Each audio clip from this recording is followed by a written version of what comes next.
j'ai été toujours confronté à l'hétérosexualité, donc l'hétérosexualité comme étant une forme de système politique d'oppression qui surperforme le genre en fait. Un des enseignements que je tire de mon enquête, c'est qu'il y a quand même des obsessions chez les hétérosexuels, et une des obsessions, c'est les flux corporels. Je ne comprends pas ça. Si je fais des interviews chuchotées en ASMR avec des politiques, je ne veux pas inviter des gens de droite.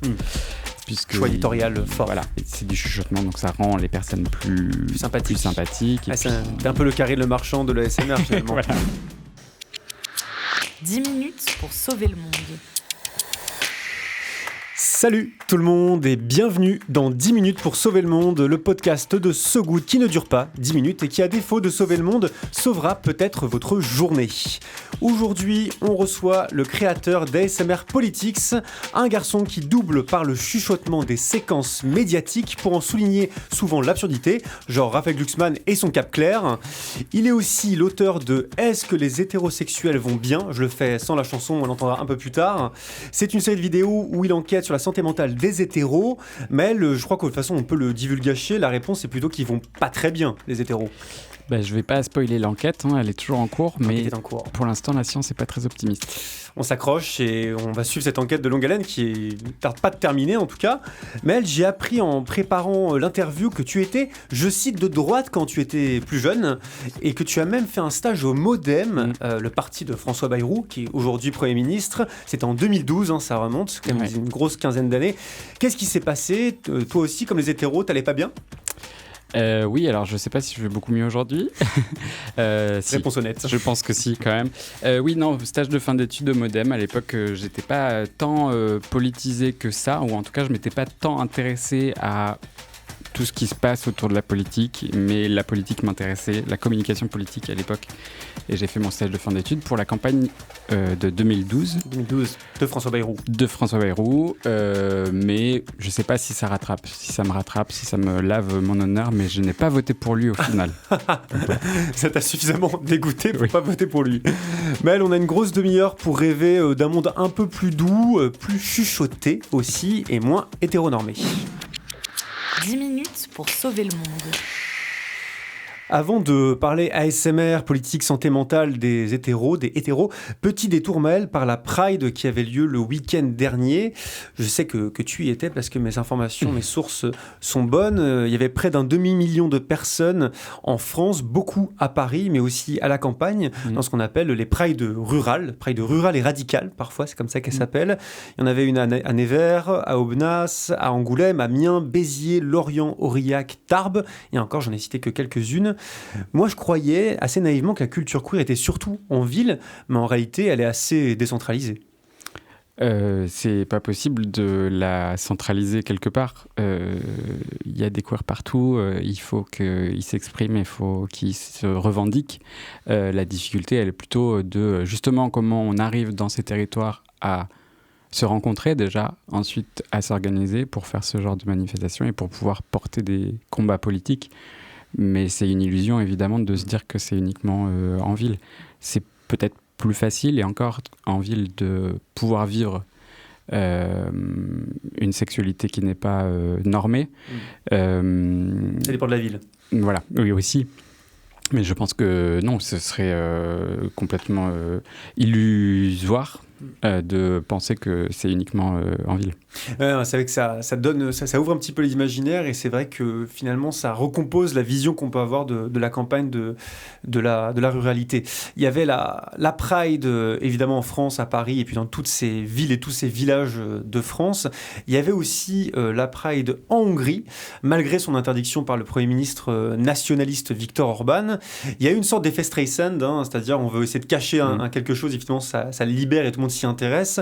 200 000 personnes ont défilé à Budapest, record absolu apparemment pour la capitale hongroise. La Pride 2025, est-ce que c'est devenu un peu une sorte d'arc anti-réactionnaire, un peu comme le nom de l'affiche finalement dont on parlait hors antenne? C'est une nécessité dans tous les cas. On peut pas se lisser et on peut pas avoir un message beaucoup plus modéré par rapport à tout ce qui se passe dans le monde. C'est pas en en étant plus modéré qu'on aura plus de droits. Quand face à nous, on a justement une internationale réactionnaire qui s'active, qui se mobilise, qui se finance et qui va très bien. Et c'est que le début. Ouais, avec des élus comme Donald Trump, on a dit Viktor Orban. Oui, et puis en France et puis en Europe, on a les nôtres aussi, Giorgia qui sont Meloni, super. en Italie. Donc il y a une nécessité d'avoir plus de messages forts par rapport à tout ça. Et puis on le voit justement par rapport à l'affiche de l'inter-LGBT qui a fait polémique parce que, et c'est une polémique lancée par l'extrême droite, que la droite a récupéré, et même qu'à l'intérieur de la communauté LGBT+, qui a été critiquée. Et ça en est arrivé à un point où la région Île-de-France a retiré 2 subventions, dont une qui n'avait rien à voir avec la Pride de 2025. Ce qui a mis en danger la Pride, puisque c'était à la fois pour la sécurité et puis aussi pour le podium de fin.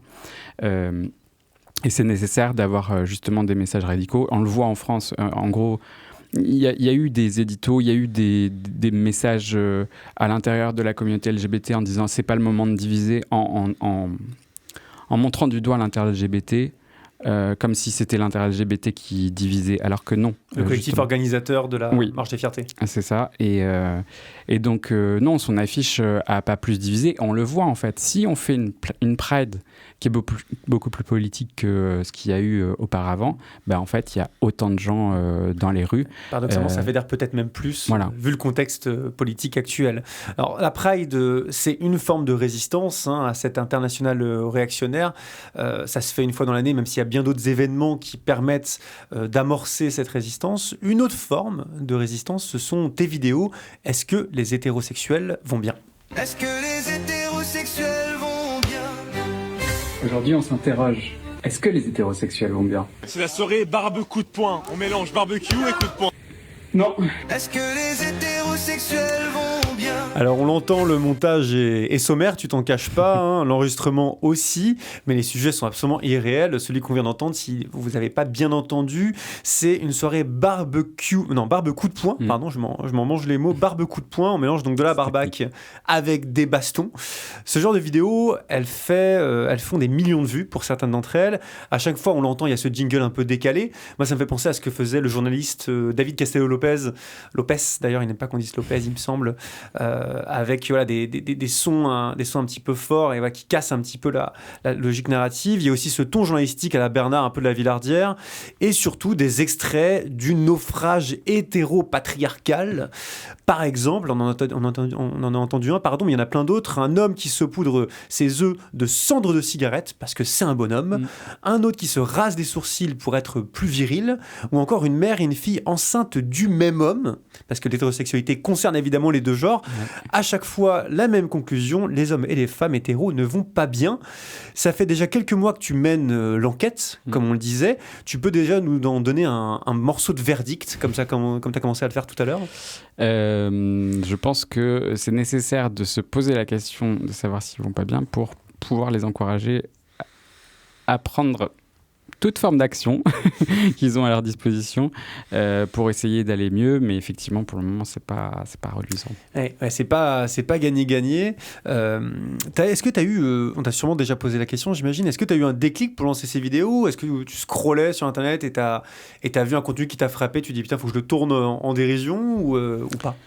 Je pense que ça remonte à l'enfance finalement, parce que j'ai été toujours confronté à l'hétérosexualité, donc l'hétérosexualité comme étant une forme de système politique d'oppression qui surperforme le genre en fait. La performance de genre hommes et femmes, on va considérer que ce sont des choses naturelles alors que ce sont des constructions sociales et en fait l'hétérosexualité permet justement aux hommes d'asseoir une domination par rapport aux femmes et par rapport aux autres catégories minorisées et donc du coup c'est nécessaire justement un peu de la théoriser pour pouvoir, et de mettre en avant tout ce qui en découle pour pouvoir avoir ça. Et moi je suis gay et donc du coup j'ai toujours été confronté à ces injonctions de qu'est-ce qui qu'est-ce que je devrais faire en tant que garçon, etc. Et en fait, j'ai pas eu de déclic. Enfin, si, j'ai eu une déclic pour faire ce format-là, mais j'ai toujours été très interrogatif par rapport à ce qu'on attendait de moi. Et par rapport à ce regard. Et puis, je pense que quand j'étais petit, je voulais, et puis encore aujourd'hui, je pense que j'essayais de plaire, ou en tout cas de me conformer à ce qu'on attendait de moi, ou ce que je projetais qu'on attendait de moi. Donc, du coup, c'est hyper méta. Mais du coup, en fait, moi, je comprenais pas pourquoi il fallait rentrer dans ces cases et pourquoi je devais absolument porter du bleu, jouer à autre chose que des Barbie, pas des Barbie. Barbie, pourquoi pas. C'est que c'est des injonctions contradictoires qu'on connaît très tôt en tant que garçon sur ces sujets-là, mais sur d'autres sujets également pour les filles. Et ce qui est intéressant, je trouve, dans ce que tu fais, c'est que les concepts à la base de ta réflexion, ils sont quand même assez complexes. Je sais qu'une des autrices qui, il me semble, t'a marqué, c'est Monique Wittig, je ne sais pas si on la prononce bien, Wittig, et qui parle justement de performance de genre et de régime politique hétérosexuel, ce qui sont des notions pas évidentes à maîtriser, que j'oserais pas forcément d'ailleurs définir ici au micro, mais tu arrives à les traduire très concrètement par des faits sociaux immédiats en piochant dans des algorithmes. D'ailleurs, c'est une question que je voulais te poser, mais on y reviendra un peu plus tard sur comment est-ce que tu trouves les contenus sur lesquels tu rebondis. J'allais justement aussi te demander si le fait de ne pas t'être retrouvé en effet dans les normes hétérosexuelles et masculines plus jeunes t'a aidé à la conception, visiblement. En effet, c'est le cas. Alors on va peut-être passer directement à un deuxième extrait. Un deuxième extrait, et le mec qu'on va entendre parler, il parle de son application préférée. Bienvenue dans Est-ce que les hétérosexuels vont bien ? Est-ce que les hétérosexuels vont bien ? Aujourd'hui, on s'interroge.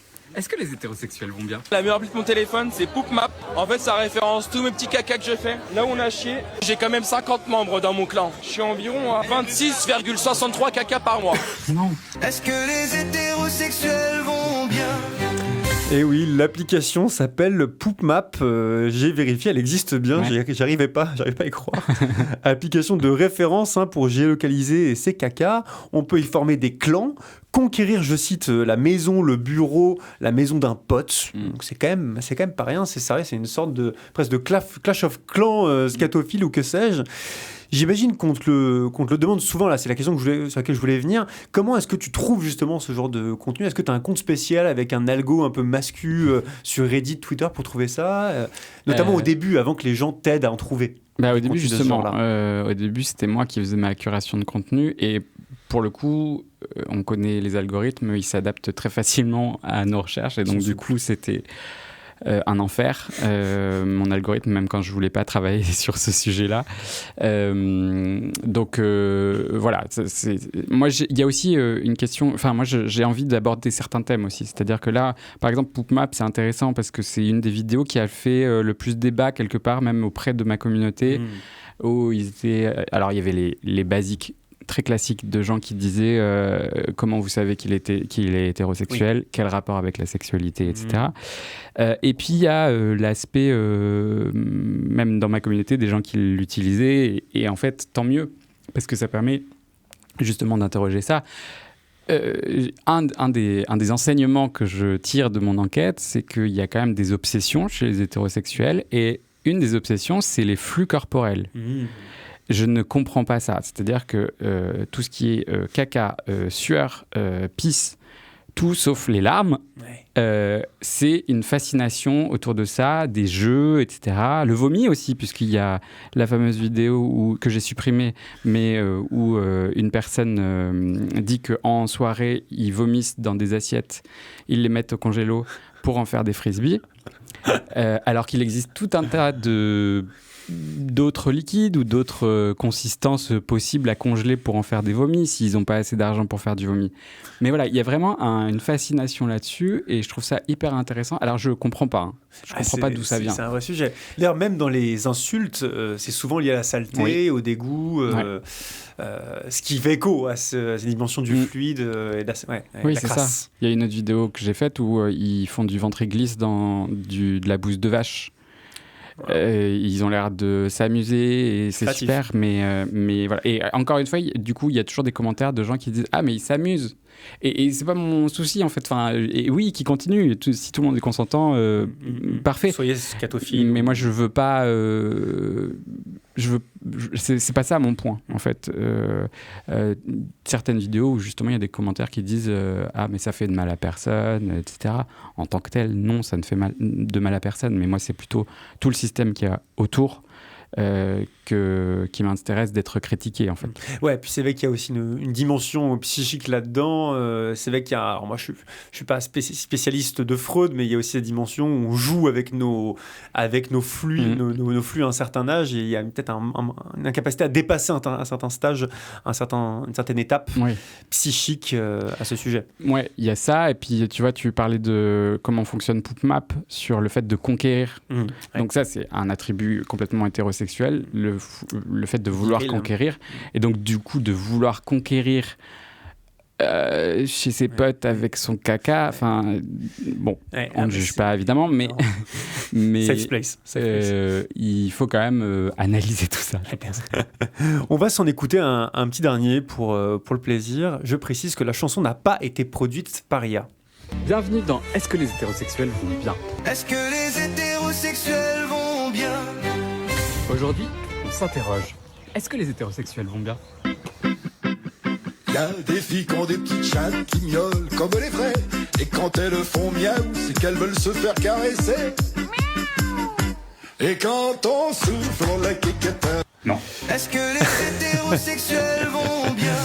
Non, un nom radical comme à chaque fois. Le morceau, c'est de Patrick Sébastien, La Quéquette à Raoul, sorti en mars dernier sur toutes les plateformes de streaming. Streamez fort. Streamez fort. Aidez Patrick. On est sur du texte radical concernant cet écrit de Patrick Sébastien. Ça relativise direct le mec avec son appli de géologue caca quelque part. Cela dit, il faut faire attention, et tu as commencé à en parler tout à l'heure. Tu le dis toi-même, rire du patriarcat et de l'hétérosexualité peut vite nous faire tomber dans une forme de classisme, ce jugement d'une classe sociale supérieure sur une classe plus basse, plus discriminée. Et justement, tu le disais, tu as supprimé une vidéo à cause de ça. Alors non, je ne l'ai pas supprimée à cause de ça, celle-ci. J'en ai Mauvaise supprimé source. une autre. Mais je vois la confusion. La vidéo dont je parlais tout à l'heure que j'ai supprimée, c'était sur le frisbee vomi. Et c'était l'étudiant qui parlait de ça, qui m'a contacté et qui voulait que je supprime pour des raisons évidentes d'employabilité. L'autre vidéo que j'ai supprimée, effectivement, c'était une vidéo d'une maternité qui on voyait un organe sur une table et il y avait écrit « Repartez de la maternité avec un souvenir ». Une personne mettait de la peinture sur l'organe et mettait une feuille ensuite. Et évidemment, c'était de la peinture rose puisque c'est une fille. Voilà. Et donc, du coup, ils ont enlevé la feuille et ça faisait une empreinte. Et en gros, c'était « Repartez ». Avec une empreinte de votre placenta. Quand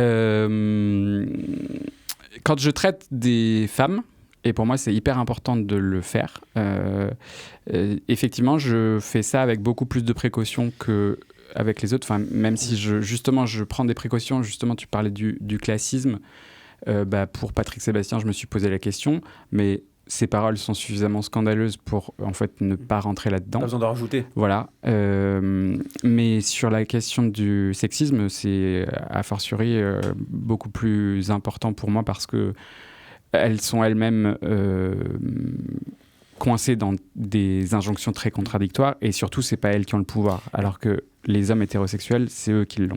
Et c'est ce que tu expliquais d'ailleurs dans un article, je ne sais plus si c'était pour les Inrocks, où fait que les femmes ont des raids numériques beaucoup plus violents que les hommes dans les vidéos que tu produis, ce qui crée aussi cette sensibilité, cette vigilance. Oui, en plus, potentiellement, je ne veux pas créer plus de cyberharcèlement. Et c'est pour ça d'ailleurs que je cache toujours les pseudos des personnes que je mets dans mes vidéos.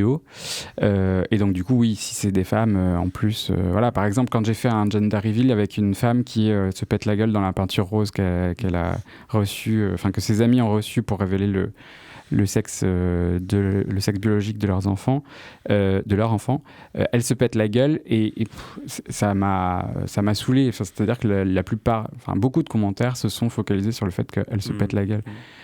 Oui, c'est un peu marrant, mais c'est pas le point en fait. Et du coup, encore une fois, on voit que les critiques les plus faciles, c'est sur les meufs. Maël, on arrive au milieu de l'émission. Déjà, ça va vite. C'est l'heure du tu préfères. Tu préfères... Ou tu préfères... Tu préfères ce jeu dilemme auquel on a tous déjà joué, a priori, ici inspiré d'actualités réelles. Est-ce que tu es prêt ? Je suis incapable de faire des choix, mais on va essayer. Ah merde. Écoute, on va voir si j'ai bien bossé, parce que normalement, ça va être encore plus dur que d'habitude. Tu préfères que 81% des gens dans le monde soient favorables à une taxe climat sur les producteurs d'énergie fossile ? Donc une envie complète de la part de la population mondiale, ou que le Sénat mexicain approuve à l'unanimité l'interdiction des spectacles de dauphins dans l'ensemble du pays. A priori, si on est sur une question d'échelle, la première me paraît plus logique de mettre en place. Ce n'est qu'un sondage. Enfin, une enquête. Mais alors d'opinion. du coup, la proposition, c'est quoi ? C'est-à-dire qu'ils sont 80% et donc du coup, il faudrait mettre ça en place, c'est ça ? C'est ça, c'est qu'il y a 80% selon une enquête de 2 ONG qui a été faite dans une quinzaine de pays qui se déclarent favorables à cette taxe. Allons-y. Allons-y, on fonce, on va leur dire. C'est une étude internationale qui vient des ONG Greenpeace et Oxfam. 8 personnes sur 10 donc dans le monde sont favorables à une taxe sur les énergies fossiles. Et pour le Sénat mexicain, il a bel et bien interdit des spectacles de dauphins après des années d'activisme. C'était un vrai combat. Et il y a 3 mois, Mexico interdisait déjà la corrida dans sa capitale. Donc il y a un vrai activisme animaliste. Qu'on s'en inspire. Bah ouais, pas mal. Hein. J'ai pas encore fait d'épisode sur la corrida, mais ça pourrait totalement y rentrer. Ouais. En plus, c'est vraiment pas loin de nous. Moi, j'étais à la feria de Nîmes il y a pas si longtemps. J'ai pas vu de corrida, mais c'était proche de là où je me trouvais. Ouais. Troisième, dernier dilemme, Maël, tu préfères que la Cour européenne des droits de l'homme condamne pour la première fois la France au sujet d'un contrôle au faciès illégal, ou que la marche des fiertés de Budapest ait connu un record d'affluence malgré son interdiction par le Premier ministre Viktor Orban ?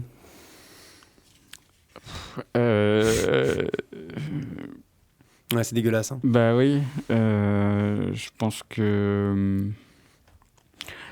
que la première, je dirais, parce que la deuxième, en fait, ça veut dire que finalement, même si ça n'avait pas été le cas, ça veut dire qu'il y a quand même plein de monde qui y serait allé. Mon raisonnement est un peu tordu, mais donc du coup, ça s'entend. alors que sur la CEDH, en fait, c'est hyper nécessaire qu'on ait des avancées juridiques par rapport à ça. Et puis on le voit bien encore là très récemment avec les rafles qu'il y a eu dans les gares et toutes les zones de transport, etc. C'est hyper flippant et c'est hyper scandaleux. Donc si il peut y avoir des outils juridiques supranationaux qui peuvent nous aider, allons-y. Ouais, sachant que la Cour européenne des droits de l'homme, dans cette condamnation, pourrait faire un précédent sur la jurisprudence française, donc ça pourrait faire évoluer le traitement des contrôles au faciès, c'est quand même pas rien. Et quant à la marche des fiertés, on en parlait, elle a rassemblé donc 200 000 personnes, malgré l'interdiction de Viktor Orban, un proche de Poutine. Les Français deviennent excédés par le laxisme de la justice.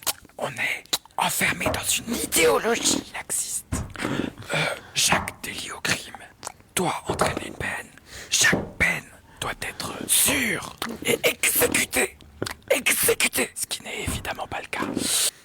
Ton doublage en ASMR de Marine Le Pen, un vrai talent d'insister comme ça sur ces mots malgré un chuchotement. C'est un bel équilibre, ça vient d'une interview de 2021. Tu l'as republié il n'y a pas longtemps, je crois, vis-à-vis de sa condamnation. Ouais, c'était justement au moment où elle s'est faite condamner, et donc du coup c'était assez ironique. Il y a eu pas mal de séquences qui sont ressorties comme ça, et du coup c'était nécessaire justement de remettre une petite pièce dans la machine par rapport à ces bonnes nouvelles quand même. Ouais, c'est vrai, d'ailleurs c'était un des tu préfères que j'avais mis dans un précédent épisode, Marine Le Pen condamnée versus Elon Musk qui part du Doge. Ah. Autre genre de choix. Dans ces vidéos ASMR qui doublent les femmes et les hommes politiques, il y a la dimension, quelque part, en tout cas ça dépend des gens j'imagine, une dimension un peu relaxante, d'entendre des hommes et des femmes politiques non plus crier, mais chuchoter, murmurer. Mais il y a aussi cet effet de dérision qui est hyper efficace. Là on l'a entendu avec Marine Le Pen. Tous les cris, la colère, les tons, ils s'effacent. Et ça permet quelque part de dédramatiser en fait des paroles assez brutales. Je sais pas si ça permet de dédramatiser. En tout cas, ça permet de mieux écouter. Paradoxalement, ça c'est un art oratoire. Hein. Quand on baisse d'un ton, on écoute plus. Et donc du coup, comme en plus je supprime tous les bruits parasites, j'en rajoute d'autres, mais en gros, quand je fais des engueulades, etc., on entend peut-être mieux aussi ce qui est dit. Et puis moi, je m'en rends bien compte aussi quand je scripte les vidéos, où en les scriptant, du coup, en faisant du mot à mot, je me rends bien compte du scandale que c'est de dire ce genre de choses. Donc, en fait, ça dédramatise plutôt par l'humour. Mais je ne sais pas si sur le fond, on est moins énervé. Enfin, c'est une des caractéristiques de l'humour politique, c'est qu'on essaye de rire de choses qui sont très graves pour pouvoir pas être pétrifié et sidéré par rapport à tout ce qui se passe. Donc la volonté, c'est peut-être moins de ramener de la douceur que simplement rendre le fond du discours plus audible. Alors ma volonté aussi, elle est de ramener de la douceur en politique plus largement. Ça c'est clair. Un peu de tendresse, voilà. Un peu d'amour peut-être aussi. Oui, et puis du respect, et puis voilà. Mais c'est vrai que... Et puis arrêtons de crier, même s'il y a des raisons légitimes de crier, mais en général, celles et ceux qui crient, c'est pas celles et ceux qui ont le plus de raisons de crier. Donc voilà, mais oui, il y a les deux. Il faut un cap clair. On va pas refaire la NUPES là. Il y a eu une inversion des rapports de force. Je suis en tête à gauche, donc voilà les conditions. Elles doivent être remplies. Raphaël Glucksmann et son fameux cap clair, c'est assez rigolo, et encore plus rigolo que la version originale où il tape aussi du poing sur la table, parce qu'en fait tu t'inventes pas tant de choses que ça. Les points sur la table, souvent il y a pas mal d'éléments, notamment dans le discours, que tout est repris au niveau du discours. Là on entend bien l'accent préposal. Je me demandais, cette ASMR façon politique, est-ce que tu as le sentiment qu'il permet à des jeunes de s'intéresser un peu à la politique, à rentrer un peu dans la culture politique, ou pas tant? Complètement, c'est un peu aussi un de mes objectifs, alors que j'ai pas fait au tout début, que j'ai pas identifié au tout début, mais oui, moi j'adore le fait que, je trouve beaucoup de satisfaction dans le fait que j'ai parfois des gens jeunes qui commentent ou qui m'envoient des messages pour me dire qu'en fait ils auraient peut-être pas vu cette séquence si je l'avais pas doublée en ASMR, et c'est un peu aussi tout ce que je revendique, le fait de trouver des moyens détournés pour s'adresser à une population plus large qui n'est pas seulement hyper militante, hyper au fait de tout ça. Paradoxalement, ma communauté sur ASMR Politics, elle n'est pas si politisée que ça. Ah oui.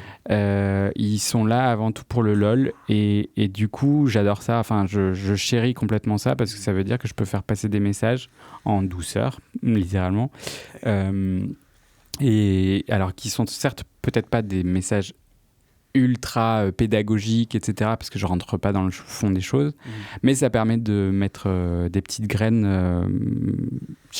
dans ces esprits-là, quoi. C'est vrai qu'en rentrant aussi dans l'algo et en ayant une diffusion si massive, tu as forcément des gens qui sortent aussi peut-être de cette communauté première qui était peut-être plus politisée, et en même temps c'est vrai que ça peut être un ASMR très politique. Tu as eu des invités du NFP pour un ASMR spécial Nouveau Front Populaire pendant la dissolution.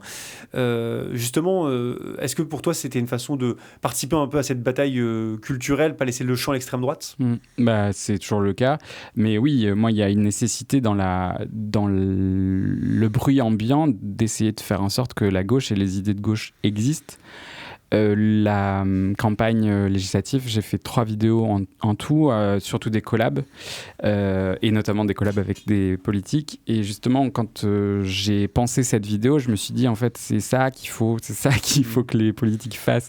Et ça m'énerve, en fait, que ce soit à nous, créateurs et créatrices de contenu, de faire plein de contenu, de plein de choses, plein d'angles différents pour pouvoir faire en sorte que le NFP gagne. Et je pense que la victoire, qui a duré 2 minutes, mais la victoire du NFP, elle est en grande partie aussi grâce à nous. Parce que, tu vois, quand j'ai fait la vidéo, c'était la seule vidéo qui réunissait plein de candidats du NFP. Et même, il y a eu certains médias qui ont titré « Le NFP présente son programme en ASMR », présente sa vidéo de campagne en ASMR.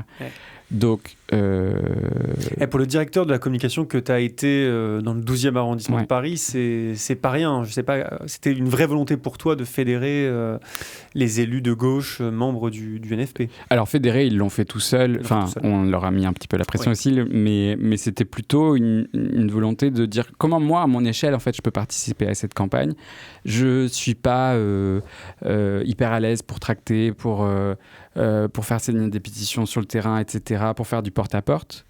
J'ai cet outil-là, j'avais 100 000 abonnés sur un sujet en plus politique, donc je me suis dit comment faire. Et puis toutes et tous, les créateurs et créatrices de contenu, on sait justement poser ces questions-là, et c'était hyper galvanisant, hyper porteur d'espoir pour nous toutes et tous de nous dire en fait comment est-ce qu'on peut faire à notre niveau.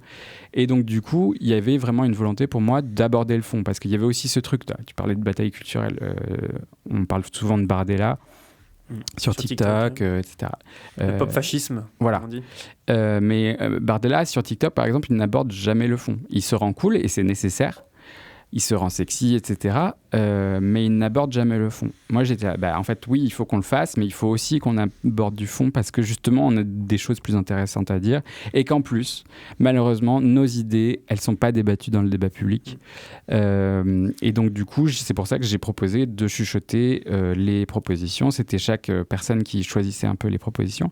Et moi, le moment où il y a eu pour moi une victoire, c'est que quand on l'a sorti, sous la vidéo, il y avait des jeunes, qui débattaient du congé menstruel, qui débattaient de la suppression du SNU, du SMIC à 1 800 €, etc. Et en fait, là, voilà, c'est ça qu'il faut faire. L'effet Agora. Voilà, c'est ça. Ouais, c'est que c'est pas toujours paradoxal de devoir chuchoter pour être mieux entendu dans une société où il y a tellement de brouhaha, mais la preuve que ça marche. Et c'est vrai que sur la question le besoin des politiques d'avoir des créateurs, créatrices de contenu pour propulser des idées, ça me fait penser à quelque chose que j'ai lu. Je voulais savoir si c'était le cas.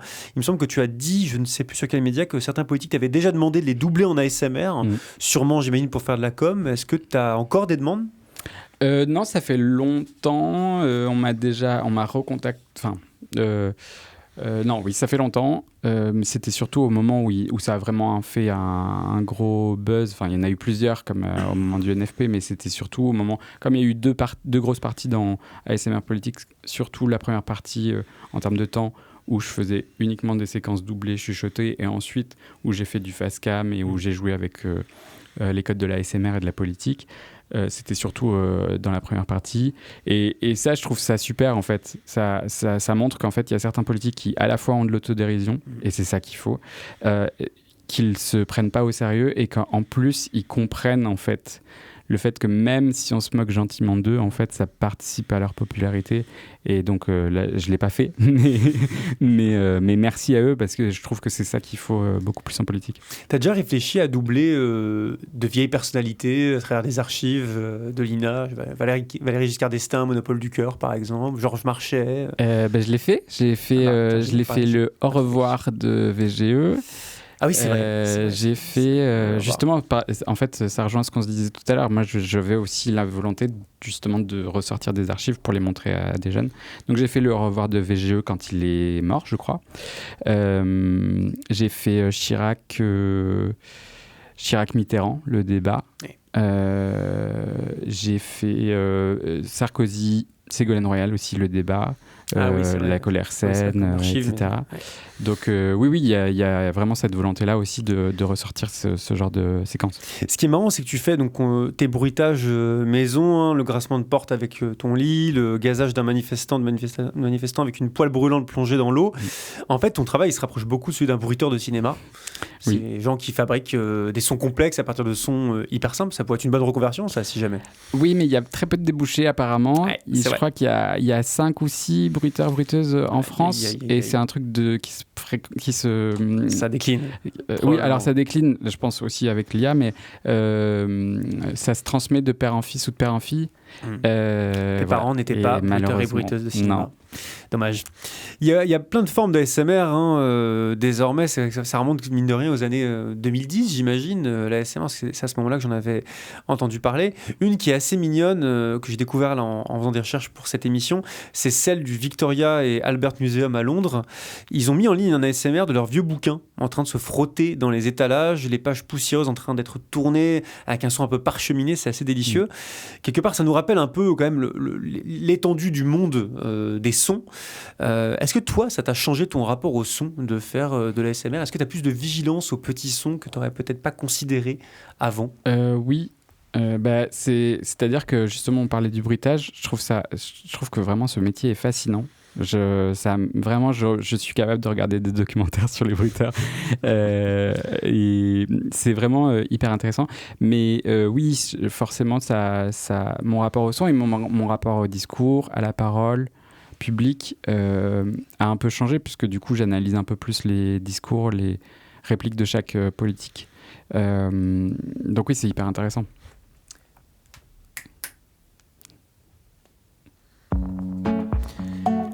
On se rapproche de la fin de l'émission. Et ouais, déjà. Et en fait, c'est le moment où je sors ma petite boule de cristal pour imaginer 3 scénarios pour ta vie future. Bon courage. On y va. Février 2027, suite au succès de tes interviews ASMR avec des personnalités politiques de premier plan, Jean-Luc Mélenchon, Gabriel Attal, la direction de France Télévisions te propose le poste d'animateur chuchoteur de son JT phare. Juste après les interviews sans concession de Léa Salamé, nouvellement intronisée, tu as 5 minutes pour cuisiner tous les invités sur les présidentielles. Éric Ciotti refuse catégoriquement, considérant l'exercice castrateur. Déjà pas haut dans les sondages, il s'effondre et fera 1,7%, comme Hidalgo en 2022 en fait. Marine Tondelier, elle, s'y colle, profitant des chuchotements pour dérouler paisiblement le programme sans interruption, ce qui est rare pour une femme en politique. Quant à Marine Le Pen, elle accepte finalement l'exercice, mais sa voix étant mezzo-soprano, elle s'enraye la gorge et quitte le plateau pour cracher ses poumons. Ou bien, Maëlle, à cause de ton statut un peu précaire et de ton manque de ressources fixes, parce que oui, il n'y a pas que la profession de bruiteur de cinéma qui est dure, tu n'as pas d'autre choix que de te transformer en coach pour masculiniste en quête de rédemption, seule population concernée par tes vidéos sur l'hétérosexualité et à même de te payer au-delà du SMIC horaire. Faut bien manger. Oui. L'info fuite, tu as coaché Thibaut InShape sur les meilleures façons d'apparaître déconstruit sans vraiment l'être. Une sorte de woke phishing qui te vaut l'opprobre de tous tes amis de gauche. Tu n'as plus d'autre choix que de retourner à Limoges, là où tu étudiais le droit. Foutu pour foutu, tu rejoins le Modem de François Bayrou pour lequel tu avais bossé 15 ans plus tôt. C'est chaotique tout ça. C'était la version kata. Dernier scénario, Maëlle, tu plaques tout pour te relancer dans le théâtre. Tu lances la compagnie du bruit qui calme, dans laquelle tu échafaudes la première pièce de théâtre ASMR de l'histoire, à moins que ça existe déjà, de la comédie sensorielle dufteuse avec des micros binauraux et des casques pour le public. Télérama déclare une catharsis sans cri, particulièrement bienvenue. Alors, merci pour l'idée de business model sur le deuxième scénario. Il y a moyen de se faire un peu de blé. Hein. Clairement. Mais j'espère que ce ne sera pas ça. Le plus crédible, non, alors ce ne sera pas le premier parce que de toute façon, moi, si je fais des interviews chuchotées en ASMR avec des politiques, je ne veux pas inviter des gens de droite. Choix éditorial fort. Voilà, parce qu'il y a, c'est du chuchotement, donc ça rend les personnes plus sympathiques. Et c'est un peu le Carré Le Marchand de l'ASMR finalement. Voilà. Et du coup aussi parce qu'on est le concept de mes interviews chuchotées, c'est aussi qu'on est dans un espace restreint et j'ai pas envie d'être à 10 cm d'Éric Ciotti ou d'autres personnes aussi agréables que ça. Non, je dirais peut-être le troisième.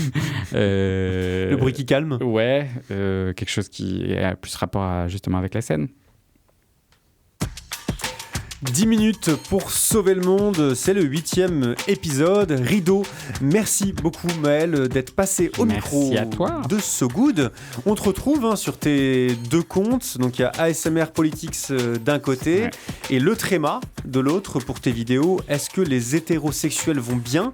Est-ce que tu as quelque chose à nous partager en termes de promo ? Est-ce qu'il y a une interview chuchotée qui arrive bientôt ou autre Non, chose ? malheureusement. Si, il y a la chanson longue qui a été qui est sortie sur toutes les plateformes. J'en ai pas parlé. Donc allez la streamer fort. Et il y a le clip avec des gens formidables que je remercie encore, qui est aussi sorti. Il est en post épinglé sur Insta. Avec un tas d'invités super. Il y a le Roi Born, il y a Tani, il y en a plein d'autres. Allez voir, c'est super. La bonne musique. Merci également à Eleanor Terry et Victoria Lemaire pour la préparation, à All Sound pour la réalisation et à Also pour le montage. On se retrouve la semaine prochaine pour un nouvel épisode. Ciao. 10 minutes pour sauver le monde.